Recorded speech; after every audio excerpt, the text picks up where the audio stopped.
بسم الله الرحمن الرحيم. قال الله تبارك وتعالى في القرآن المجيد: وما آتاكم الرسول فخذوه وما نهاكم عنه فانتهوا واتقوا الله إن الله شديد العقاب. صدق الله مولانا العظيم.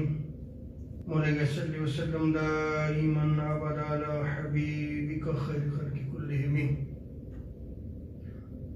اللہ رب العزت کا بے پایان لطف و کرم اور احسان عظیم ہے کہ جس نے ہمیں جمعۃ المبارک کی عظیم اور بابرکت محفل میں اکٹھے ہونے کی توفیق عطا فرمائی. سب سے بڑھ کر یہ کہ ہمیں دولت ایمان سے بہرمند فرمایا. آج ہمارا موضوع گفتگو بندہ مومن کی کامیابی اور کامرانی اطاعت رسول میں ہے. اللہ رب العزت نے قرآن مجید میں کئی مقامات پر اپنے اور اپنے پیارے رسول صلی اللہ علیہ وسلم کی اطاعت کا حکم دیا ہے. سو بندہ مومن کو چاہیے کہ وہ اپنی ساری زندگی اللہ اور اس کے رسول کی اطاعت میں گزارے. اگر بندے کی زندگی اللہ اور اس کے رسول کی اطاعت میں گزرتی ہے تو دنیا میں بھی کامیابی ہے، آخرت میں بھی کامیابی ہے. اللہ رب العزت نے قرآن مجید میں ارشاد فرمایا: یا ایھا الذین آمنوا اطیعوا اللہ ورسولہ ولا تولوا عنہ وانتم تسمعون.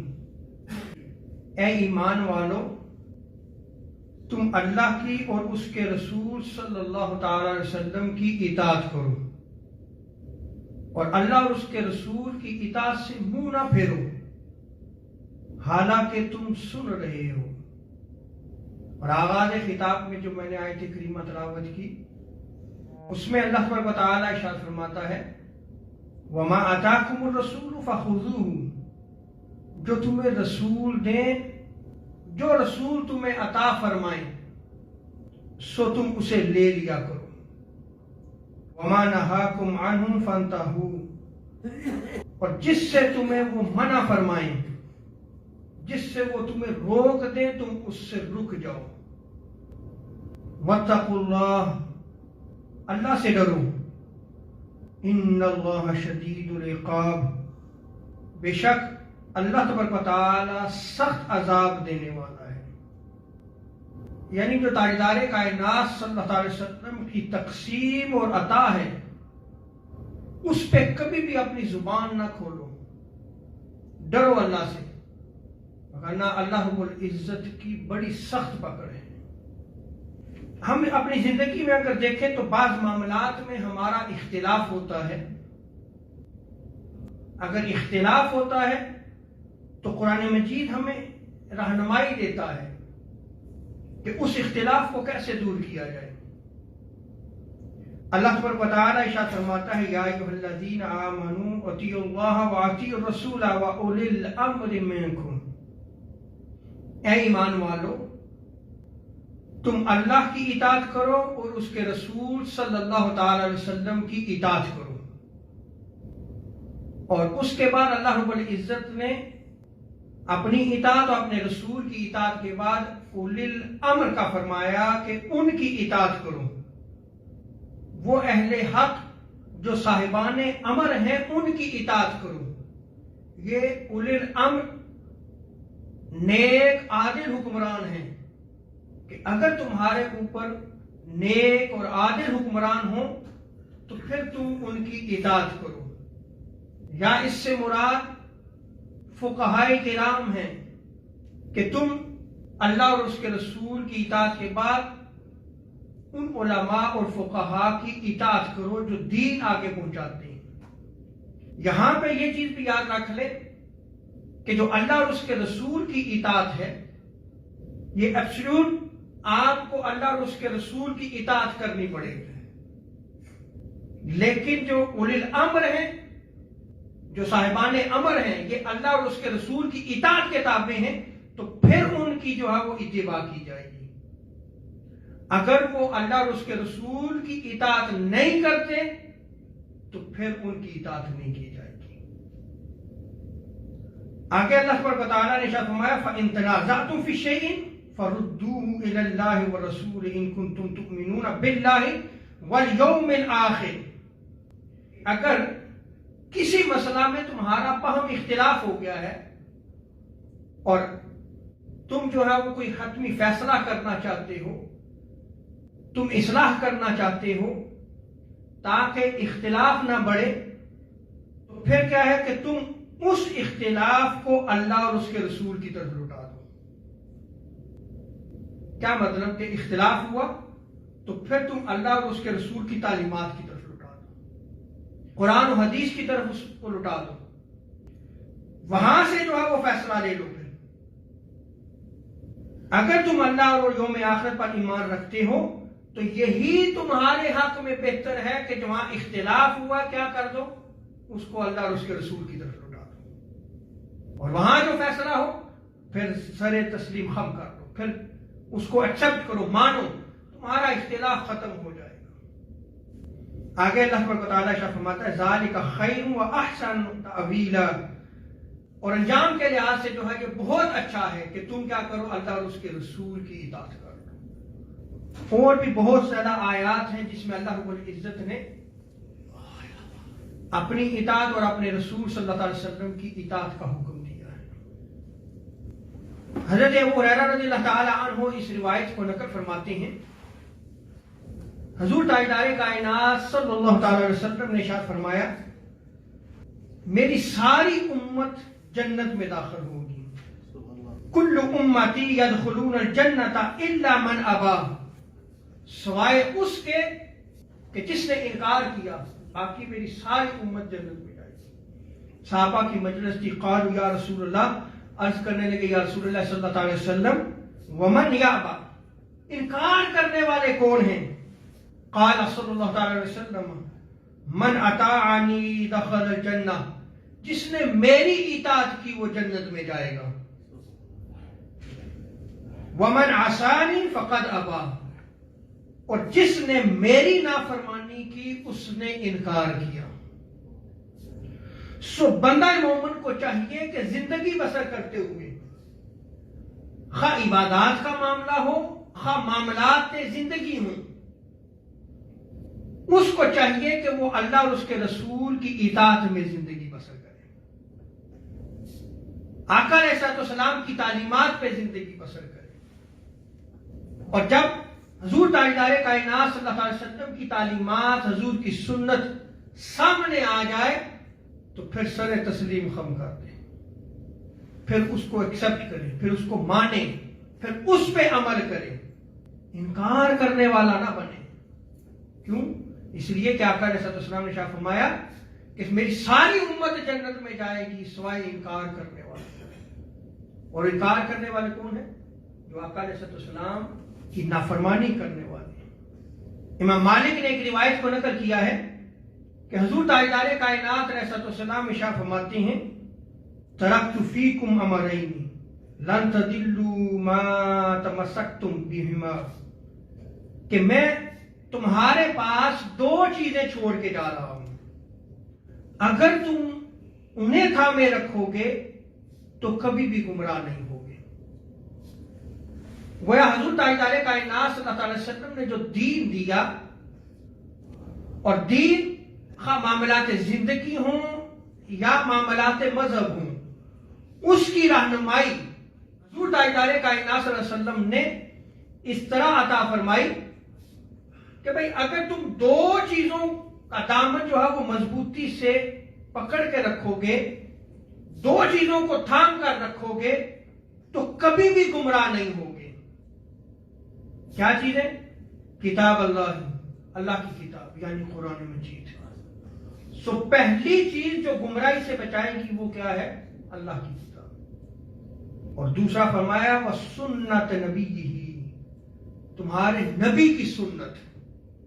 اور ابن عباس رضی اللہ تعالی عنہما کی روایت میں آتا ہے کہ حضور تاجدار کائنات علیہ السلام نے حجۃ الوداع کے موقع پر لوگوں سے خطاب کرتے ہوئے ارشاد فرمایا اے لوگو، میں تمہارے درمیان ایسی شے چھوڑ کے جا رہا ہوں اگر تم اسے مضبوطی سے تھام کے رکھو گے تو کبھی بھی گمراہ نہیں ہوگے۔ آگے آقا علیہ السلام نے ارشاد فرمایا وہ اللہ کی کتاب اور اس کے رسول صلی اللہ علیہ وسلم کی سنت ہے۔ اور اسی طرح ایک اور روایت میں آتا ہے کہ آقا علیہ السلام نے ارشاد فرمایا کہ میں تم میں دو عظیم امر چھوڑ کے جا رہا ہوں، دو عظیم چیزیں چھوڑ کے جا رہا ہوں، اگر تم انہیں تھام کے رکھو گے تو کبھی گمراہ نہیں ہوگے۔ آقا علیہ السلام نے ارشاد فرمایا ایک ہے کتاب اللہ، اللہ کی کتاب، اور دوسرا ہے اہل بیت اطہار۔ اب دو روایات ہمارے سامنے ہیں۔ ایک روایت میں آقا علیہ السلام نے ارشاد فرمایا کتاب اللہ اور میری سنت، یہ دو چیزیں چھوڑ کے جا رہا ہوں، چھوڑنا نہیں ہے، گمراہ نہیں ہوگی۔ دوسرا کیا ارشاد فرمایا؟ اللہ کی کتاب اور میرے اہل بیت۔ اب اس میں تطبیق کیا ہے؟ محدثین نے بیان کیا ہے کہ یہ تین چیزیں ہیں، اگر تم ان تین چیزوں کا دامن تھام کے رکھو گے تو گمراہ نہیں ہوگے۔ اللہ کی کتاب اور اس کے رسول صلی اللہ علیہ وسلم کی سنت، کتاب اللہ اور اس کے رسول کی سنت کی عملی شکل اہل بیت اطہار ہوں گے۔ یہاں پہ ایک اور بھی چیز قابل غور ہے کہ حضرت تاجدار انبیاء صلی اللہ علیہ وسلم نے یہ ارشاد نہیں فرمایا کہ میں تم میں دو چیزیں چھوڑ کے جا رہا ہوں، میں اور میرے صحابہ۔ ذرا غور کیجئے گا، کیونکہ صحابی کون ہے؟ صحابی وہ ہے کہ جس نے حضور تاجدار کائنات صلی اللہ علیہ وسلم کی حیات مبارکہ میں حضور کو دیکھا، وہ صحابی ہے۔ اور آقا علیہ السلام حیات ظاہری کے بعد آپ نے وصال مبارک فرمایا۔ اب صحابہ حضور علیہ السلام کی ظاہری حیات کے بعد کتنا عرصہ رہیں گے؟ 100 سال، 150 سال، 200 سال؟ اس کے بعد تو صحابہ ختم ہو جائیں گے، سارے صحابہ وصال فرما گئے کتنے عرصے میں، تو صحابہ تو نہیں رہیں گے۔ تو اہل بیت اطہار فرمایا کہ صحابہ نہیں، کیا فرمایا؟ اہل بیت رہیں گے۔ کیوں؟ اس لیے کہ یہ اہل بیت قیامت تک رہیں گے، حتیٰ کہ یہ حوض کوثر پہ قرآن اور اہل بیت دونوں اکٹھے ہوں گے۔ اس لیے ارشاد فرمایا کہ تم قرآن اور اہل بیت کا دامن جو ہے وہ تھام کے رکھنا، کبھی بھی گمراہ نہیں ہوگی۔ اسی طرح حضرت ارباز بن ساریہ وہ روایت کو نقل فرماتے ہیں کہ ایک دن حضرت تاجدار کائنات صلی اللہ علیہ وسلم نے نماز فجر کے بعد خطاب فرمایا۔ راوی بیان کرتے ہیں کہ صحابہ کی آنکھوں میں آنسو جاری ہو گئے، دل کانپنے لگے۔ ایک شخص نے عرض کی یا رسول اللہ یہ لگتا ہے کہ آپ ہم سے الوداعی خطاب فرما رہے ہیں، آپ ہم سے رخصت ہونے والے ہیں۔ اے اللہ کے رسول آپ ہمیں کیا وصیت فرماتے ہیں؟ تو آقا علیہ السلام نے ارشاد فرمایا میں تمہیں پرہیزگاری کی وصیت کرتا ہوں، تقوی کو نہیں چھوڑ رہا، سننے اور ماننے کی وصیت کرتا ہوں، سننے اور ماننے کی وصیت۔ کس کو سننے اور ماننے کی؟ حضور علیہ السلام نے فرمایا خواہ تمہارا حاکم حبشی غلام ہی کیوں نہ ہو، کہ ایسا غلام ہے جو حبشی ہے اور ہے بھی غلام، لیکن وہ تمہارا امیر بنا دیا گیا ہے، اب تم کیا کرو گے؟ اس کی اطاعت کرو گے، اس کی سنو گے۔ میں تمہیں اس چیز کی وصیت کرتا ہوں۔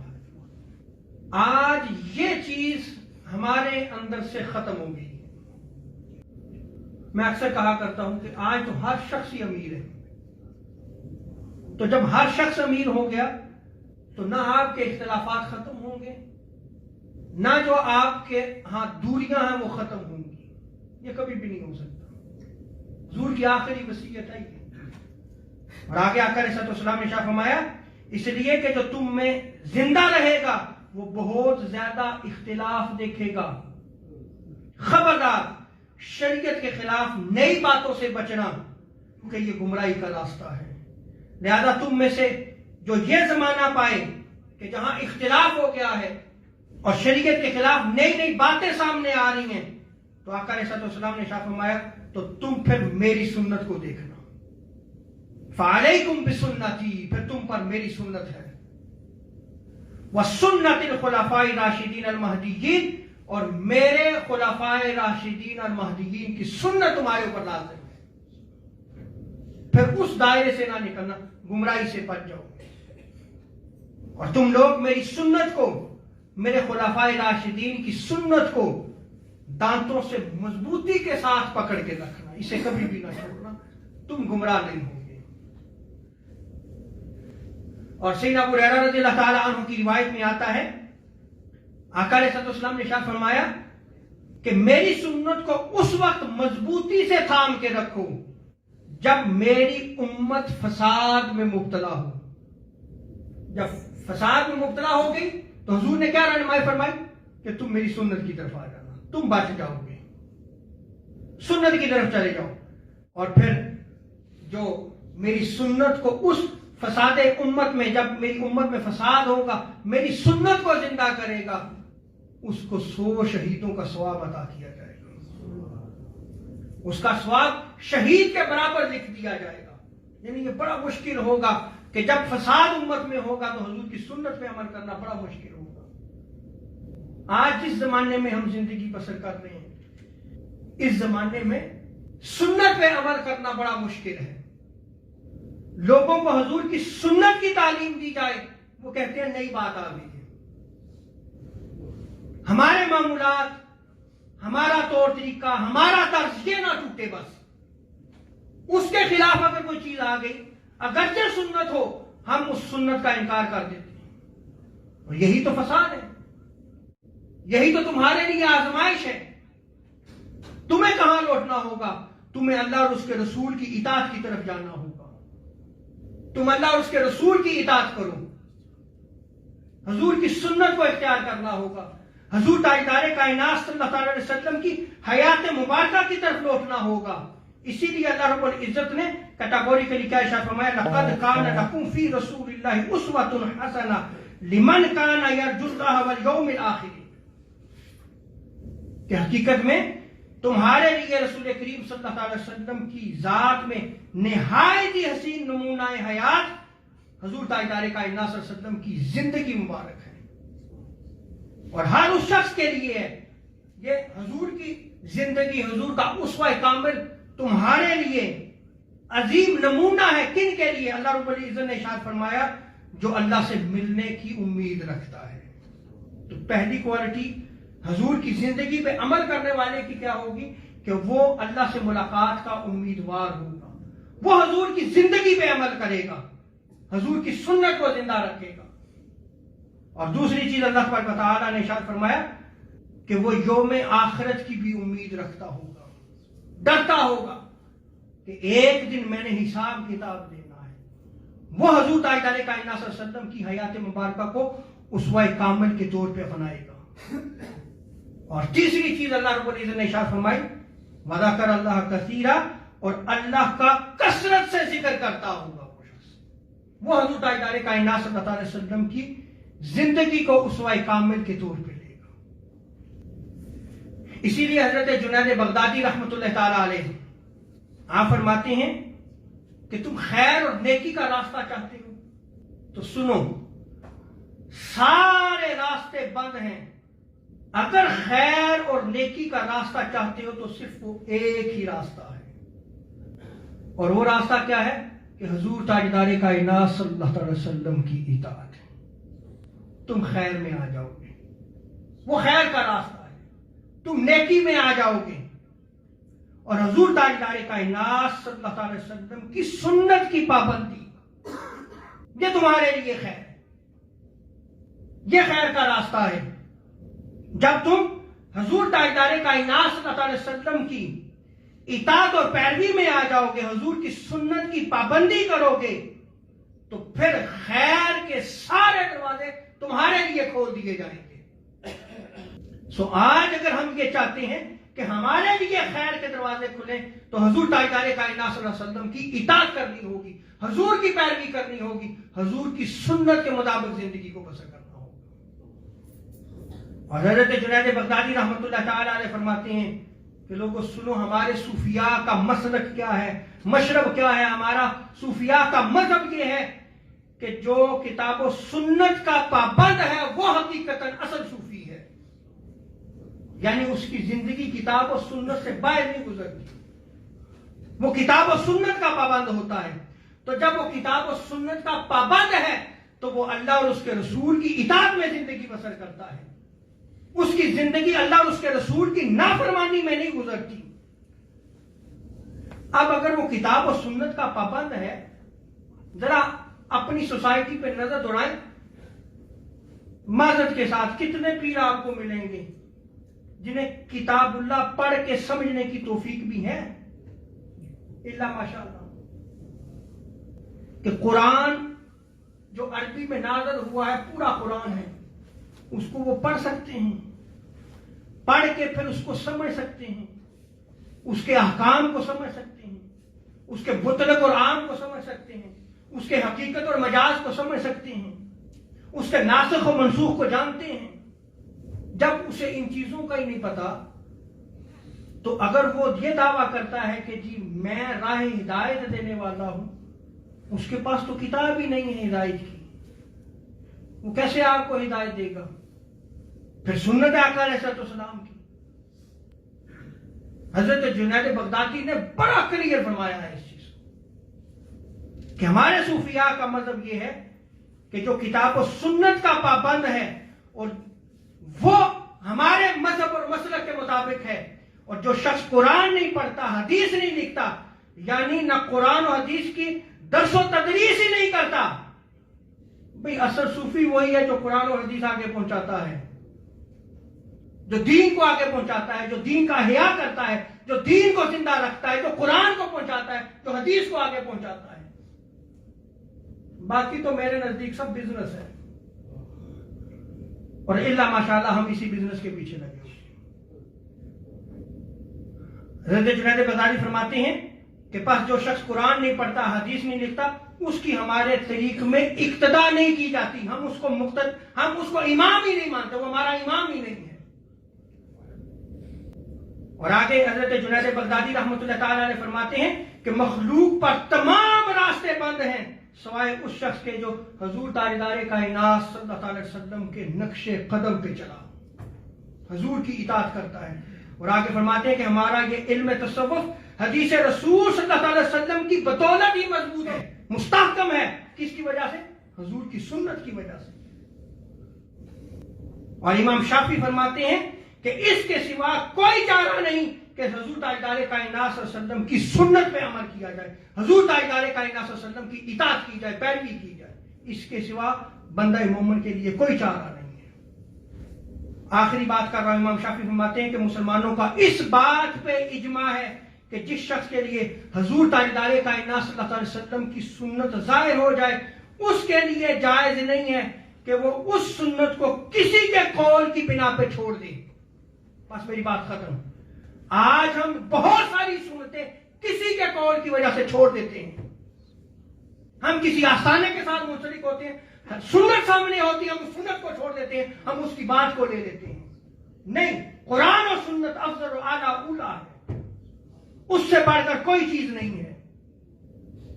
تم ہر ایک کے قول کو رد کر سکتے ہو لیکن اللہ اور اس کے رسول کے قول کو رد نہیں کر سکتے. اللہ رب العزت ہمیں آقا علیہ السلام کی اطاعت کی توفیق عطا فرمائے. وما علینا الا البلاغ.